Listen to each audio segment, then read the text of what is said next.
Formula 1 returns to Brazil for the final round of the 2017 season, with the scene now firmly set for one of the closest championship battles in F1 history, as five-time world champion Sebastian Vettel leads his teammate Jean-Eric Vergne and Williams BMW driver Josh Chero by one singular point, so whoever finishes ahead out of those three drivers in the race will win the Drivers' Championship.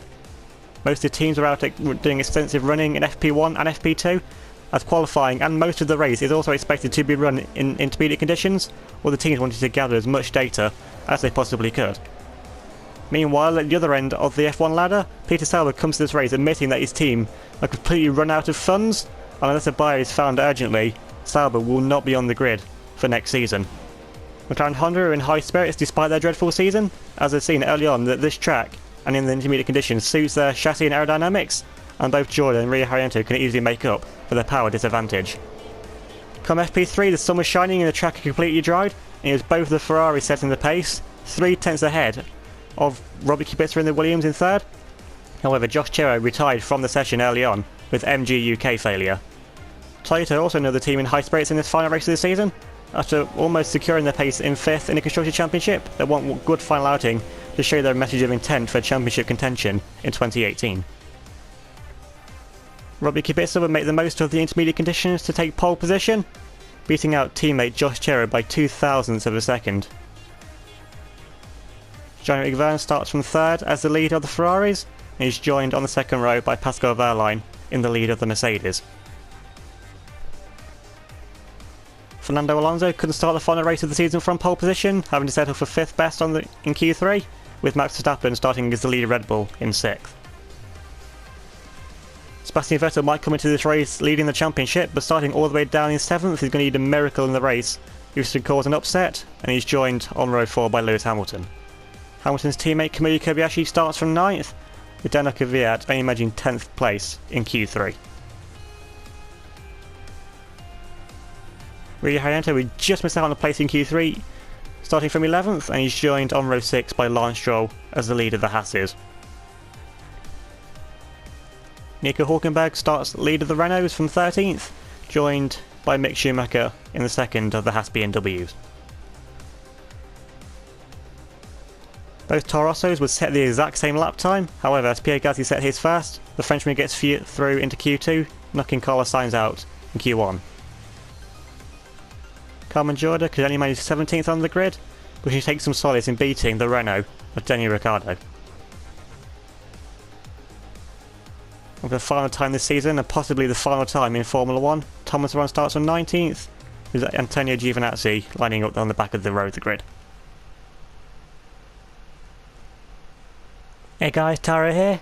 Welcome back to UniONE. This time, round 19, the season finale for season 4, the 3-way championship decider. And now, before we get into the race, as had with the previous seasons, just taking a quick look at how the season's gone so far.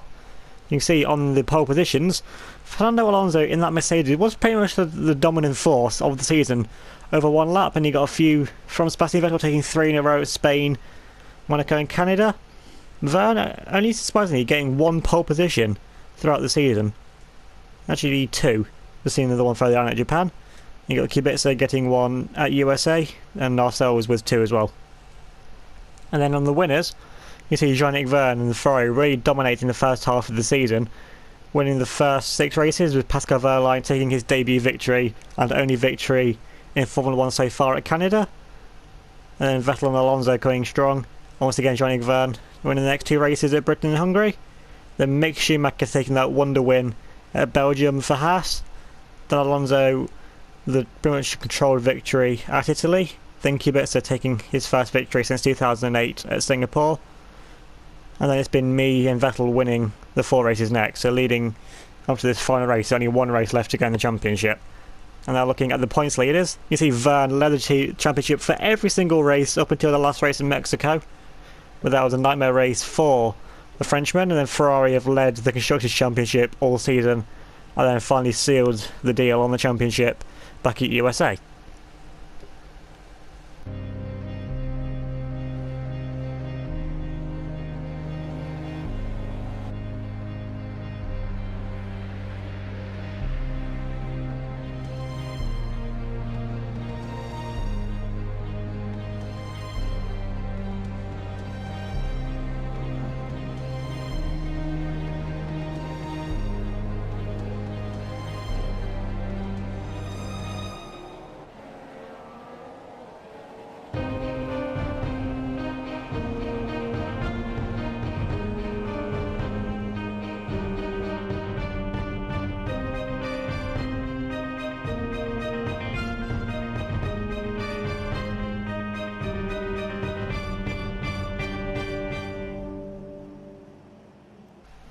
Now coming to the 5 red lights for the final time in this 2017 season. Lights out and away we go. Can we get a good start alongside Robbie Kubica? Looks like Kubica get a good start then. Keep on going side by side. Now with Johnny Evans, we got a horrible start once again, bogging down on the inside line. It's not finding the grip.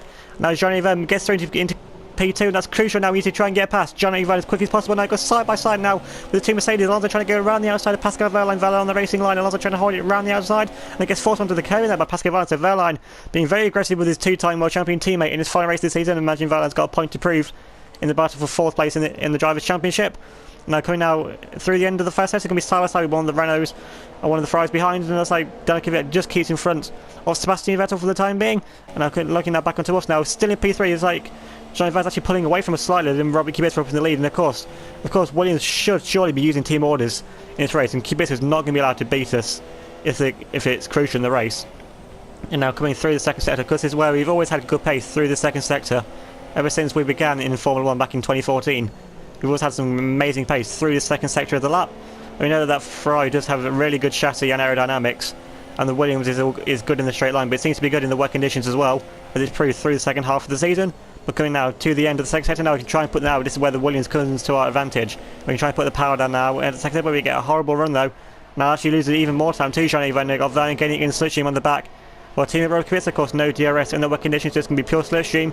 We know the BMW power unit in this Williams does have more grin than the Ferrari, but with the slipstreams, that can be enough to try and make Johnny Evans move to turn 1. Johnny Evans not close enough to make a move. We try and go around the outside of Johnny Evans, getting very late under braking, to try and find any way to put off the Frenchman. Of course, in this probably the most crucial race of his F1 career, and definitely the most crucial race of my F1 career as well. And they're trying to get a good run now down the straight now to coming down into turn 3. Was like once again just remain in the stalemate now with Johnny Evans second, and pretty much the gap's the same to Robbie Kubica out in front. So Kubica once again finding some mighty pace in these wet conditions. Now we're coming up now through the second sector. Just need to try and find the pace that we have through the second sector, but just like I said, with that Ferrari's amazing chassis and aerodynamics and chassis, there's just not really much we can do to try and fight against a Ferrari. Of course, being all slow speed corners, I know the Williams isn't the biggest fan of slow speed corners. He likes that. What Williams likes is the high-speed corners, but there's something about this second sector. We're just not finding the traction that we need that we could find. Remember last season we're just overtaking everyone around the outside through the sector. We're just thinking just haven't got the outright pace and just struggling to put the power down. Pretty much like with the Hasses back in Singapore, we've got the raw power from our BMW power unit. We just haven't got the outright downforce that we need to be able to put the power down. But we do get power through the second sector, and we have gained time back on the Frenchman and Robbie Kubica out in front. Crucially, we're pulling a bit of a gap to Pascal Wehrlein, who's kept it in front of teammate Fernando Alonso. Now once again Johnny Evans gaining in the slipstream now on the back of our teammate now coming onto the start of lap 3. So this was now DRS would be enabled if we're in dry conditions, and Robbie Kubica running very wide there into turn 1 and was using the white line to get the car turned around the corner. So Robbie Kubica using all the track and then some, and very lucky to not spin out on the white line. So Kubica really is finding the limits of the tracks here early on in this race. They're actually getting a good run in the slipstream though on the back. Johnny Evans now coming down now into turn 3 once again, but just not quite close enough.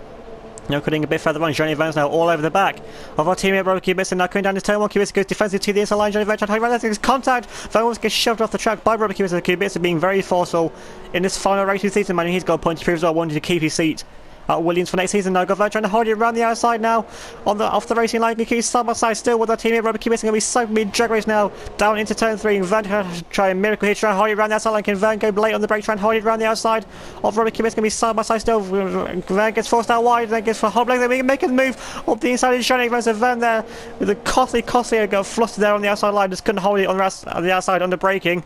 We move in front of Johnny Evans up to P2. As it stands now, we are currently winning the championship if it stays like this. And now surely Williams are going to be straight on the radio to Robbie Kubica for him to let us through, because surely because the race is set to dry up at some point, so surely we get first call regardless on the pit stop, since we're the one in the championship battle and Kubica isn't. But now coming through the second sector, keeping very close to the back of Robbie Kubica, just once again just finding some good pace through this second sector. Now Johnny Evans surely is going to be, like I said in the pre-feed races, surely he's going to be really flustered now at that mistake he made, getting very close to Robbie Kubica's gearbox once again. I'm sure Ferrari are going to be giving Johnny Evans absolutely everything now. Maximum power modes, maximum everything now, maximum attack in this final race of the season to try and go for his first ever championship in Formula 1. And now once again now gaining in switching on Robbie Kubica, but Kubica once again gets a good exit out the final corner, so it means coming down the straight. We just haven't got the legs that we need to try and gain on Kubica once again. Kubica getting very wide into turn 1. So Kubica seems to like that, using that wide line to get to go through into turn 1. Now coming through the centre rested now. Need to try and get a good run on our teammate Robert Kubica coming through this sector. And try and get a good run out the centre rested. We've got a pretty decent run out the centre rested, was like pretty even.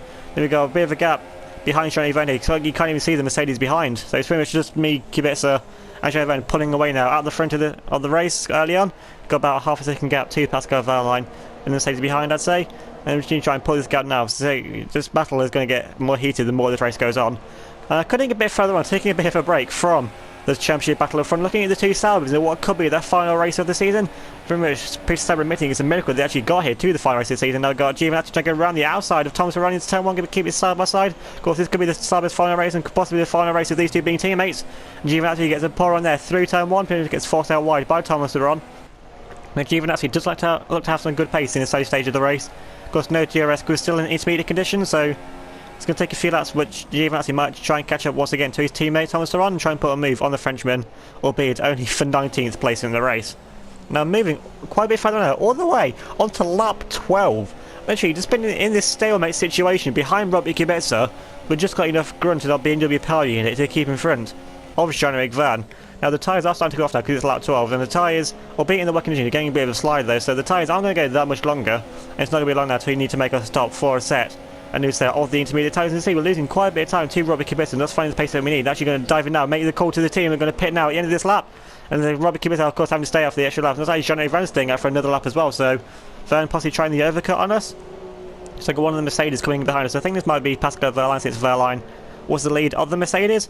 Now we're going on now to another set of the intermediate tyres, and get a good stop and come out crucially in front of that Mercedes of Pascal Wehrlein. So Wehrlein actually got held up there for one of the cars. I can't see if that was a Toyota or a Red Bull.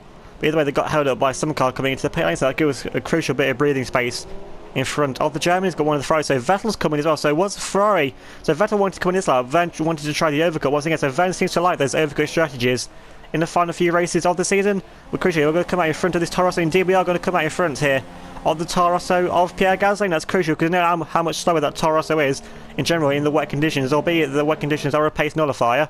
Now going on to the end of that lap, Robbie Kubica now comes into the pits to make his first stop of the race, followed in by Jean-Eric Van. Van's caught up a lot of time on the back of Robbie Kubica, so Van finding some good pace on this overcut strategy. Now Kubica going to the set. He's been held in the pit lane though. He's got a problem. No, he's been held. He's been held for the Ferrari. Jean-Eric Van, and Van jumped Robbie Kubica in the pit. So a terrible pit stop there from Williams for Robbie Kubica, and that could be a crucial, that could be a deciding point of the race, because now Kubica isn't, we haven't got our buffer now with Kubica holding up Jean-Eric Van. We see on the outside we're going to power around the outside of Jean-Eric Van, so we managed to make the undercut work to stay in front of Jean-Eric Van, but Van actually looks like he's gained a bit of time on us. But he's managed to get in front though of Robbie Kubica. Kubica now drops down to P3, so that really hasn't worked out well for our teammates. He's already losing time on the second set of intermediate tyres. Just like Robert Kubica might be actually having some car trouble because they held him in his pit box. If the traffic light had gone green earlier, he'd easily got back out in front. And actually, DRS has now been enabled, so it's not going to be long now until we actually come in for dry tyres. So maybe that's why Van stayed out for another lap, anticipating maybe coming in for dry tyres at this lap, but he just had to admit defeat and had to go to another set of the intermediate tyres. Now coming through the second sector, so you've got the proximity area now for Jean-Eric Van coming up right behind us. We know how good that Ferrari aero and chassis is. Remember it back in FP3, the Ferraris were setting the pace in the dry conditions, although we do go purple through the second sector, so it doesn't look like it's quite time yet to switch onto the dry tyres. But once again, we get a pretty decent run actually out the final corner that time, coming onto this back straight now. But still, we've got Jean-Eric Van gaining on a solution now. Of course, it'll be DRS now at the end of this lap. Got DRS, actually no, Jean-Eric Van's coming back into the pit lane. Van's got a drive-through penalty. He's come back into the pit lane, and can't see anyone else. Actually, there's a Mercedes coming in further back, so well, they're speeding in the pit lane and they've got a drive-through penalty. Surely it's not that early. See, no one else coming. Actually, no, Van's going to his pit box. Now Ferrari going to push Jean-Eric Van onto a set of the super soft tyres. So Ferrari gambling on Jean-Eric Van's stretching now, bringing him in early for a set of dry tyres. But as you've seen, we went purple through the third sector. It's not, I don't think, Williams clearly don't think it's quite time yet. And then we've got Pascal Wehrlein also on a set of dry tyres. Actually got one of the Rebels coming in behind as well. And looks like another kind of back in further down in the pit lane. So only 4 cars so far have gambled and coming in this early. And here we have Carlos Sainz in the Toro Rosso, who stayed out for another lap on a set of the intermediate tyres. So it looks like most of the grid still don't think it's time yet for the dry tyres. Who's still now, that moves Kubica back up into second, and Alonso back up into third. And we know with the experience of Fernando Alonso choosing to stay out for another lap. So Alonso also doesn't think yet that it's time for the dry tyres. It just depends how good our pace is now through this second section, through this lap, if we actually gain some, if we're still gaining time on the intermediate tyres, because Ferrari's taking a real gamble. As soon as DRS gets enabled, they've brought in the Frenchman. So actually we're down in our second sector time though, so we're not finding some good pace through the second sector. We're getting a huge power slide there though, and we're actually losing quite a bit of time to Robbie Kubica behind, so Kubica is still finding some good pace on these intermediate tyres. It just depends, are these tyres still the right tyres to be on, or is it time to switch? And so the team still haven't called us in there. The team still don't think that it's time to switch onto a set of dry tyres. We haven't had the strategy change from Jeff, our engineer, and Robbie Kubica puts up the fastest lap of the Grand Prix, so I imagine that's justifying Williams' decision. The time still isn't yet for dry tyres. Kubica still on intermediate tyres behind us. It's just put up the fastest lap of the Grand Prix. Alonso, Alonso's coming. Alonso's onto a set of super soft tyres, so Mercedes have brought Alonso in, so have everyone else on the grid. See something we haven't. Now we're making the call to our team for ourselves to come in now. It's Johnny Vans now back up into P3 on the set. On the super soft tyres, we run out wide. They're just not finding the grip now. We're losing a lot of time here. Two Robbie Kubica behind.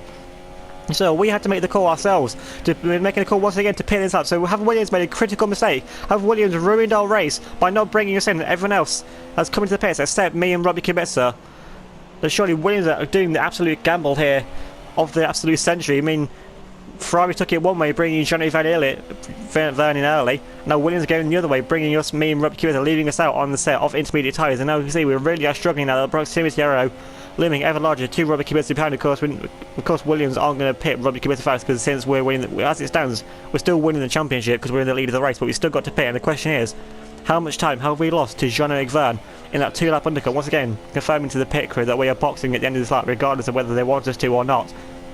So there's still a few specks of rain falling, but everyone else is coming, so we're going to have to take the gamble here. We're going to have to follow what everyone else does, and now we're going to have to come in for a set of the dry tyres, and Kubica stay that behind us. So Kubica were determined, and Williams determined to keep Kubica out on the intermediate tyres for a bit longer, because if the time was right, then surely it'd be quicker to double stack. And now we're going to a set of the super soft tyres, and we're pretty much the only ones in the pit, and of course it's only me and Kubica who have made us touch it. The question is, have we lost any time? How much time have we lost to Johnny Verne? Is Verne going to jump us? Now that's like one of the Mercedes coming through now into turn 1.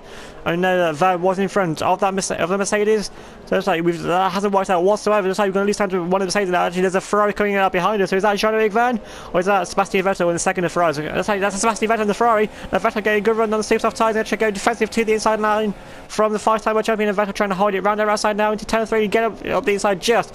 And they've got one of the Rebels behind as well, so we've lost so much time. Williams have absolutely ruined our strategy here, leading us out on a set of intermediate tyres. So that's going to be even worse now for Kubica, who now comes in for his pit stop now to change onto a set of the dry tyres. And what tyres is Kubica going on to?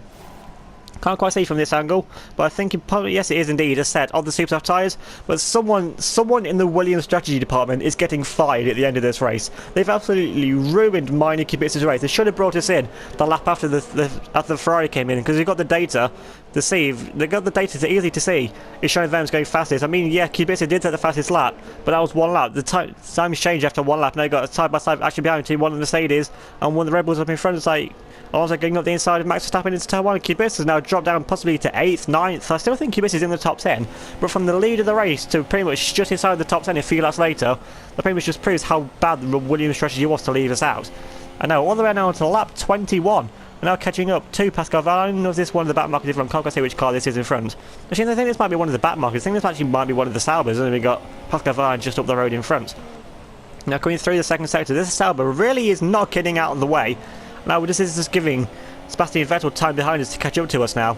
Now that's how actually gets a pretty decent one. So the Sauber is still pretty decent on the traction straight on speed, of course, running a low drag setup. Now we actually go purple through the second sector, so finding some good pace now on these dry tyres through the second sector. Now of course we'll have slipstream and DRS now off the back of this Sauber in front to put the Sauber a lap down. Now the Sauber finally moves to the inside now. Johnny Verne puts up the fastest lap of the Grand Prix, getting slipstream on the back of the Sauber. Now finally make the move past the Sauber.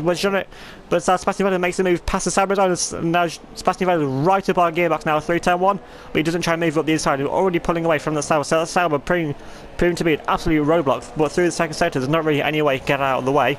And now Sebastian Vettel getting in the DRS and switching once again. Is Vettel will try and make a move to our inside. He thinks about making a move, pulls out to the inside. We just think better of it. We defend to the inside at the last minute. And thankfully there's no contact with Sebastian Vettel hitting into the back of us. Now coming up through the second sector, so surely Vettel's going to have to be patient through here. Waiting behind us now coming into the second sector, through the long sweeping right-hander, and we're pulling our bit of time. This once again is proving the good pace that we do have through this second sector, is finding the pace over Sebastian Vettel that we need to keep it in front. But as it stands, we're still not winning the championship, because we've got Pascal Wehrlein in P2. I imagine Johnny Verne must be leading the Grand Prix, because Verne was in front of Pascal Wehrlein in the first place. So Verns must be leading the Grand Prix. So it's like Ferrari have done the absolute masterclass for Jean-Yves Vergne strategy. We'll be finding pace once again, going purple through the second sector, finding the good pace that we need. But of course, Sebastian Vettel is still finding good pace behind us as well. And now gaining in switching now. On the back of us now is Vettel close enough this time to try and make a move. Coming back now into turn 1. Vettel goes defensive. We go defensive to the inside line. We make our one move there to the inside line. And we keep it up the inside now. Coming down now into turn 1. We're gradually moving back over to the racing line. Of course, that's what you can do. You can move once, then move back onto the racing line if it's safe to do so. And Vettel looks to move for a move on the inside. Vettel imagine absolutely desperate now to make the move on us. Now after you've got the Mercedes now, Fernando Alonso is caught right into the back of this battle now. And once again, Vettel gaining in the DRS especially now. Once again, now Vettel makes the move to the inside line. Now with the braking, we have to try and outbrake now the 5-time champion Vettel, trying to force his way up the inside line. We can keep it side by side. Alonso gets forced out there on the apex onto the curbing. We're trying to hold it around the outside now. On Sebastian Vettel coming on down to second sector. We've got the inside line now coming up now into the second sector. We try to hold it up the inside on 5-time world champion, make the move stick. And Alonso dives it up the inside off Sebastian Vettel. So Vettel there caught napping for trying to hold it around the outside, leaves the door wide open. And now 2-time world champion Alonso makes a move up the inside. And now between all three of us, there's 8 world championships, so from which proving how costly one mistake can be. Because we're all easily experienced world champions now in Formula 1. Alonso trying to hold it still around the outside now. On Sebastian Vettel, but Vettel using that chassis area to his advantage to keep it up the inside. Of the Mercedes now coming around the final sector. Now this will be where the Mercedes has the advantage now. With that AMG powering, just having the extra grunt. Alonso on the racing line around the outside. Alonso is just going to get it in front of Sebastian Vettel, but Vettel will have DRS solution now to try and come back now. Fernando Alonso coming down into turn 1. Alonso gains, but Alonso of course will have the DRS solution now. On the back of Alonso goes defensive now into turn 1. Vettel trying to hold it around the outside now into turn 1, but Vettel just can't find a way past. So it's like Alonso here pretty much being a roadblock now. It's Sebastian Vettel's championship hopes now, because Alonso and Vettel will still have DRS once again, because now Alonso still has DRS at the back of us, so as you amazing, pretty much a stalemate now into turn 3, and Alonso just isn't quite close enough to try and make a move on us, and Vettel just has to stick behind Fernando Alonso for a bit longer once again. Now coming up once again into the second sector, this is where we have the time advantage over the Mercedes to try and keep in front now of the Mercedes off Fernando Alonso. See, immediately we pull away from Fernando Alonso, just finding some amazing pace around that right-hander, just pretty much flooring. It's pretty much been it or win it stage now with Jean-Yves Vergne leading the Grand Prix, but we know how unreliable Jean-Yves Vergne's Ferrari has been in the previous few races. It's not all over yet. We've run a bit wider on the grass, so if we keep running on the grass, it will definitely be all over. So all the advantage that we just gained through 6 sectors has been wiped away now in one corner. Now we've got Fernando Alonso in the Mercedes looking very racy now up behind us. And of course Alonso now will have DRS station now into turn 1. On the back of now Alonso all over our gearbox now, not even before we get to the DRS line. Now Alonso comes in the pits, so Alonso's boxing early. So Mercedes once again reacting and trying to bring in Fernando. So Alonso trying to undercut us. Imagine that's what Mercedes is going to. So Alonso probably is going to another set of the super soft tyres. I can't quite see what Mercedes is going to, and indeed it is another set of the super soft tyres for the 2-time world champion Fernando Alonso, and also the Red Bull behind also coming in front of the set of tyres, which I imagine will also be another set of the super soft tyres. So Mercedes bringing Alonso in early, trying to undercut us, so now we're going to have to react to this pit stop from Mercedes. Indeed it is Max Verstappen that's coming for another set of the super soft tyres, and they're coming out to pit lane, so it's pretty much only those two that have pit so far. So once again Red Bull and Mercedes pretty much reacting early, once again trying to just create another round of pit stops. So now surely Williams are going to have to react, and once again are we going to have to make our own strategy decisions here to bring ourselves in at the end of this lap. And now you've got Sebastian Vettel, once again Vettel's close right to the back of us now, so our tyres are really going off now. Does not finding the pace that we need as the tyres start to go off, because the downforce still isn't the best on this Williams. It's been much improved in this B-spec car, but it just isn't there as we need it. We actually go purple through the second sector, so finding some amazing pace though, just whirling this car on through the second sector. But now we're kind of finding to a crew. We are boxing now at the end of this lap, still making our own strategy decisions here, just having to react to what Fernando Alonso did. And Mercedes and actually Sebastian Vettel in the Ferrari is going to follow us right into the pit lane as well, so it's going to be a pit lane battle here with Ferrari and Williams. So a few cars behind us coming in behind us as well. And actually no, Kubica followed us into the pit lane. What is going on with Williams? Just complete strategy meltdown in this race. Why have Williams brought Kubica in now he's on the dry tyres? This is the time you don't need to double stack. The first time on into the drives was when you needed to double stack Williams though. So Williams are just losing their minds in this race. So someone is definitely getting fired now in the strategy department. Whose idea was it to bring in Kubica on the same lap as us, then ruin all the work that Kubica had done to catch up to us in the first place? Now come back onto the track now. We can't see any cars behind us. So we got a good gap to the few cars behind. So I actually got one of the Red Bulls coming up behind us. So it's like Max Verstappen on the undercut strategy has managed to jump Sebastian Vettel. So Max Verstappen coming alive in this final race of the season, pretty much like he did back in 2014 in the Caterham, just finding some amazing pace in the final race of the season. But now cutting a bit further on and confirming now that Jean-Yves Vergne is actually leading the Grand Prix somehow this man started the race, Johnny Verne in the front, that massive clash strategy from Ferrari bringing him early. That's gifted Verne the lead of the race, with Pascal Wehrlein in second place, not really doing anything to challenge Johnny Verne at this point. So we've got the Mercedes now of Fernando Alonso up into P3, so Alonso, with his undercut strategy, has managed to jump us now. Behind us now we're in fourth, and we've got the Red Bull of Max Verstappen just behind, somehow still keeping in front of the Ferrari, especially better. So imagine, much like Ferrari, imagine that Red Bull running that Cosworth engine on absolute maximum power here, just trying to gain any good positions that they can.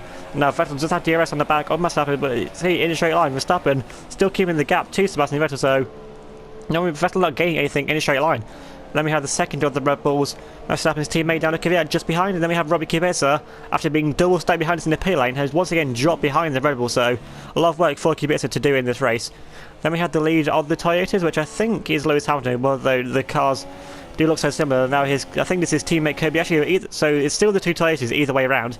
And then we had the lead of the Hasses here, of Lawrence Stroll. So Stroll trying to put on a good race, trying to mix it with the Hasses. Now these two have been pretty evenly matched throughout the whole season, so pretty even battle here. Then we actually had the lead of the McLaren Hondas, which I think is really hard to how, once again, looks like in practice, McLaren Hondas find us a good pace around this circuit.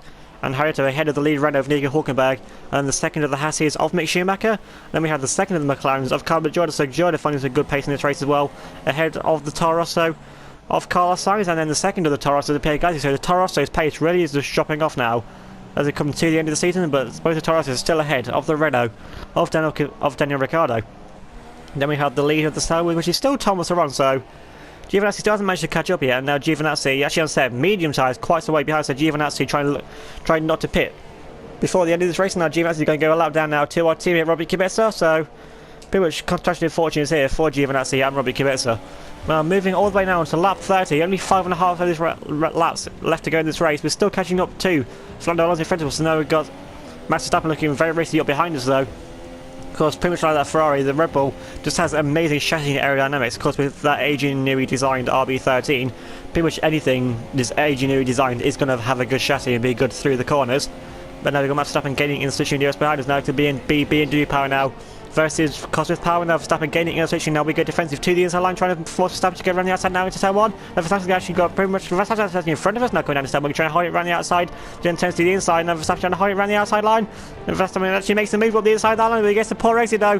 Through turn 2 we go right on the bit of gearbox now. On the Red Bull now going to pull back to the inside now. On Verstappen, that's going to be a drag race now down into turn 3. We're gaining in the switching with DRS now up the inside. Of Verstappen trying now, Verstappen now breaks it, but we have the inside line, they're trying to hold it up the inside now. Of the young Dutchman, you have the inside line for turn 4. We made the move stick in front of Max Verstappen, get the move back in front of the Dutchman. Then we've got Sebastian Vettel still stuck up right behind us. And then we've got Daniel Kvyat not much further behind either. Once again, just finding some amazing time through that right-hander. Just need to gain all the time we can through the sector, because in a straight line, we're just being absolutely monstered by everyone. So surely there's something wrong with the car. We retired from P3 with MG UK failure. So has our cars failed us once again? Is it on the way out? I mean, we only had 2 power unit parts of each part for the second half of the season without taking penalties. Now coming around the final corner, you try and get a good run out of here once again. Try and pull away from Max Verstappen, try and gain as much time as you can on the Dutchman before we get to the US. You can just see the proximity are gaining ever larger to Max Verstappen behind. Now Verstappen will have DRS now switching once again. Verstappen trying to come this time. Once again, now Verstappen moves to the inside line. We're going to squeeze Verstappen up to the wall. We stand by side now. Verstappen trying to hold it up the inside line now into turn 1. We're going to hold it around the outside now of the Ferrari. We'll try to defend now from Sebastian Vettel. But now with the DRS now to try and come back at Max Verstappen. Now try and make the move, try and come back now at Max Verstappen. Now down the Kvyat looking very racy, but now Vettel trying to make a move, down driving now up the inside. Of course, we still have DRS off the back of Max Verstappen. Now Vettel just breezes up our inside. And now we have to try and worry about defending now from Daniel Kvyat in the Red Bull behind us now. This race really is going downhill now for us. Now you need to try and get a competitive back, try and get back now. Try and use our pace now through the second sector, trying to gain back now on Sebastian Vettel, because there's a bit of a lock up there actually from the car in front. So is that another one of the bound markers, or is that Pascal Wehrlein up in front? Can't quite see. I think that actually might be one of the other towers now. I think that actually might be Thomas Aron put that down. And now Verstappen makes the move around the outside of of the Sauber and Verstappen, already romping away to this, and we're getting held up massively here by the Sauber, trying to make a move on the inside by Vettel. We're just not quite close enough to make a move up the inside of the 5-time world champion. Now coming out of the corner, now we will have DRS and Stitchy now off the back of Sebastian Vettel, but Vettel being held up massively here by the Sauber now, because Vettel will be actually, I mean, how much Vettel doesn't like blue flag situations. Now gaining a situation now, back to mid contact, someone's lost a bit of debris at the back of their contact, going 4 wide now, down into turn 1, and the Sauber has to absolutely back out of it, slam on the brakes in a straight line. I mean, you don't even mention the move in front of Sebastian, so Vettel there finding some good pace in the straight line to keep it in front. Actually, we've been jumped by Kubica, as Kubica's got us through turn 1, now losing a lot of time here. Now he comes down to Kvyat in the Red Bull now, trying to make a move on us now. Kvyat gaining a position now, Kvyat makes a dive up the inside now, coming up now into turn 3, he's trying to hold it around the outside of down to Kvyat under braking, but Kvyat with the racing line forces out wide onto the curbing. We get a pull onto the curbing. Now we lost we just lost 2 places in pretty much in the first sector. We just lost 2 places, so something is drastically wrong now with old William Shaw. Surely, we're running off the track now, so something must definitely be wrong with our car. Now coming out onto lap 35, you can't even see Daniel Kvyat in front of us anymore. It's just absolutely romped away to this, and so something is drastically wrong now with our car. We're stuck in 4th gear, still going to 5th, but just something's got drastically wrong. We've just lost so much power now. We're up into 6th gear. We see now that goes the Toyota of Lewis Hamilton, just absolutely romps past us now. Coming down now into turn 3, just got absolutely no speed whatsoever. Our car's dying. Something's definitely gone wrong with that car. Is it another MG UK failure? Is it what happened to us in P3? No, just crawling around now.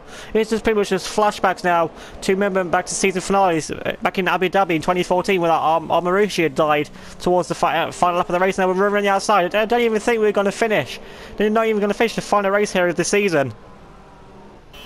Stop the car, simple as P3, get out of the way, stop the car, simple as P3. So our engineer confirming we're not even going to finish the final race of the season, and now that's our championship hopes well and truly over. But now looking at Jean-Eric Vergne now, he's coming on to the final lap now of the Grand Prix. Vergne on the verge of taking his first ever championship in Formula 1. Is absolutely, you can't even see Pascal Wehrlein behind him, so there's absolutely no challenge behind. Imagine this is going to be the most crucial and most tense lap of Jean-Eric Vergne's F1 career. Did you know that Ferrari, remember back a few races ago, the conspiracy theorists saying that Ferrari was sabotaging Jean-Eric Vergne's car to give Vettel his 6th championship title? And now coming up through the second sector, now Vergne has to keep it composed, just has to keep it, Vergne can go slowly as he wants here, he doesn't need to push on his lap, he's got the gap to Pascal Wehrlein behind. Of course, many were thinking that Jean-Eric Vergne came to Ferrari to be the number 2 driver to Sebastian Vettel, to aid Vettel to his 6th championship title. And Jean-Eric Vergne proved he's anything but a number 2 driver. Remember, he was outed by Red Bull for Verstappen. Red Bull favouring Verstappen here over Jean-Eric Vergne. I imagine there might be a few heads hugging shame here at Red Bull now, because Jean-Eric Vergne is coming around into the final sector now. So he's got one more straight to go, unless he gets the absolute worst luck. And we know he's only got a few seconds left to go, only got a few 100 metres left to go now. And now coming up to the finish line, Jean-Eric Vergne is going to win the Grand Prix and take the 2017 Drivers' World Championship. And you see there how much this means to Jean-Eric Vergne. It's taken so long. But finally he is world champion in Formula 1. And you can see Arriva Bene looking absolutely delighted, because once again Ferrari have done the double, just like in 2015. Taking the Drivers' Championship, and Nick sees Jean-Eric Vergne standing proud on the top of his Ferrari car, and obviously you can't blame him because it's taken so long for Jean-Eric Vergne falling out of favour in the Red Bull programme and moving to Ferrari and finally proving that he's got a car that he's comfortable with. Jean-Eric Vergne is your 2017 Drivers' World Champion with the double Mercedes podium, so Mercedes have pretty much secured 2nd place in the Constructors as well. Taking a look at the final race results for the 2017 season, and Jean-Eric Vergne would take the victory ahead of Pascal Wehrlein by 6.5 seconds, with Fernando Alonso running off the podium in 2nd and Mercedes in 3rd. Sebastian Vettel would have currently managed 4th in the end, but he did get ahead of Max Verstappen in the final few laps. Probably Kubica comes home in 6th as the only Williams to finish. Daniel Kvyat in 7th in the 2nd of the Red Bulls, Lewis Hamilton in 8th for Toyota, his teammate Kobayashi coming home in 9th, with Lance Stroll running off the top 10, and Rio Haryanto finishing in 11th. Gets some good points there for McLaren in the final race, with Mick Schumacher running off the points for Haas in 12th. Nico Hülkenberg would just miss out on points, coming home in 13th, with Carmen Jorda with a good final result for the season, coming home in 14th, beating both the Toro Rossos of Carlos Sainz and Pierre Gasly, with Daniel Ricciardo finishing in 17th as the last car on the lead lap, and Giovinazzi getting the better of Thomas Aron in the end to come home in 18th, with Thomas Aron in 19th, and then we're the only retirement from the Grand Prix. Moving on now to the driver's standings, and Jean-Eric Vergne is now confirmed as your Drivers' World Champion for 2017, so congratulations to Jean-Eric Vergne. It's been a long time coming, but Jean-Eric Vergne finally stands tall on the top of Formula 1, beating out teammate Sebastian Vettel by 9 points. We've solidified our position in third, eventually 20 points behind after retiring from this race, with Fernando Alonso in fourth, just keeping ahead of teammate Pascal Wehrlein by 4 points. Daniel Kvyat comes home in sixth as the lead of the Red Bulls, 13 points clear of teammate Max Verstappen, with Robbie Kubica in 8th in the second of the Williams. Lewis Hamilton finishes the season in 9th on 88 points, 30 points clear of Lance Stroll as the lead Haas in 10th, so Stroll with a really good debut season there in the Haas. Kobayashi, in only with 7 races less than everyone else, gets up into 11th with 47 points, and Nico Hülkenberg rounds off the top 12 for Renault on 40 points. Mick Schumacher finishes the season on 39 points in 13th, with Buemi in 14th on 33. Pierre Gasly beating out Carlos Sainz by 2 points on 29 to Sainz's 27, and Sainz 5 points clear of Daniel Ricciardo in the second of the Renaults on 22 points. Esteban Ocon is in 18th with 18 points, with Adrian Sutil 19th on 3, joined with Rio Haryanto and indeed Carmen Jorda, but on better result. Adrian Sutil is in 19th by getting that 10th place back at Singapore. Giovinazzi is in 22nd with 2 points, Thomas Aron 23rd with 1, and Nico Carey was the only driver to not score points in 2017.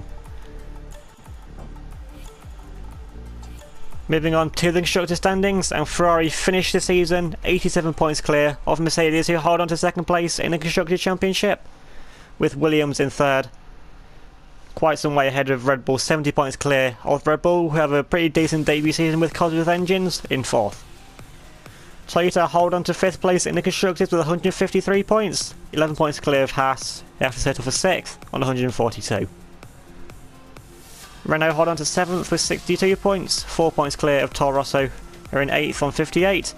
And then Sauber and McLaren are both joint on 6 points in 9th and 10th, but once again on better result, with Adrian Sutil taking that 10th place. Sauber hold on to 9th place in the Constructors, and can the money from FOM be enough to see Sauber stay on the grid for 2018? Now then, taking a quick look at how the season recaps of who's won the championship so far. So, back in season 1, the 2014 season, Nico Rosberg took the championship by 1 point, with Mercedes easily wrapping up the Constructors' Championship. But Ferrari came back strong in 2015, with Vettel taking his 5th Drivers' Championship, and Ferrari their first in the V6 hybrid era. And then in 2016, we took our first championship, and Williams took their first Constructors' Championship since 1997, and now Jean-Eric Vergne adds his name to the history books, taking the 2017 Drivers' World Championship, and Ferrari taking their second Constructor Championship in the V6 hybrid era. As for next season, the 28th season will happen, because it's going to be a while now, because you've got to wait until the 2018 game comes out. So give all the drivers and teams a lot of time to work over for next season, and I imagine Ferrari will try and come back stronger than ever to try and defend their World Championships, and imagine Vergne still has a point to prove they can take the championship for next season. Just want to say a big thank you to everyone who watched throughout this season and left comments down below, likes on the video, just even if you watched one race or any part of a video.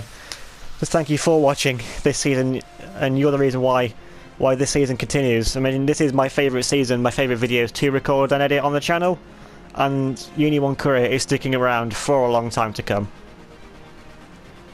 So thanks for watching this race and this season, or whatever you watched throughout this season. Remember to leave a like if you enjoyed this race, and if you enjoyed the whole season, leave a comment down below. I'll see you all next time.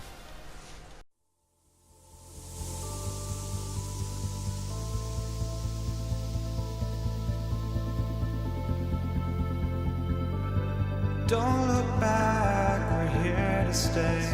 A life we knew would come one day.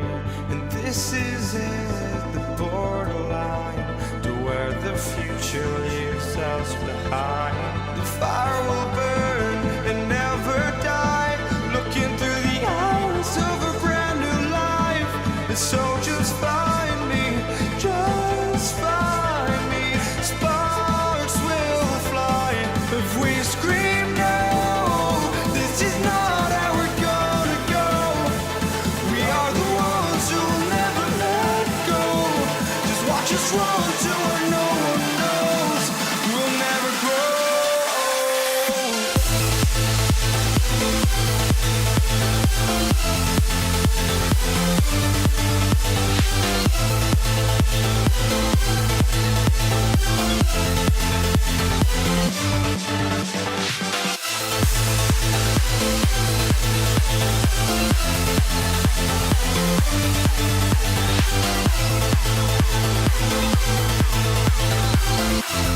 We'll never grow.